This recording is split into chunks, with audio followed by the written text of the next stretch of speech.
Hello. Hello Jamal. Maria, तुम रो क्यों रही हो? सब ठीक तो है? जमाल, तुमने दानियाल पर कातलाना हमला क्यों किया? गोली मार दी उसे।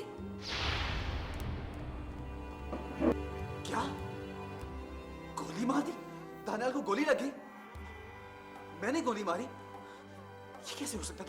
तुम क्या कह रही हो? जमाल, सबका शक तुम पर है और शायद अंकल तुम्हारे खिलाफ एफआईआर दर्ज करवाने जा रहे हैं। मारिया, मैं ऐसा हरगिज नहीं कर सकता। दानियाल मेरा भाई है, मेरा दोस्त है। मैं उसे कैसे गोली मार सकता हूं? लेकिन जिसने ये हरकत की है, मैं उसे बता दूंगा कि दानियाल अकेला नहीं है, मैं उसके साथ हूं। तुम घर पहुंचो। ओके।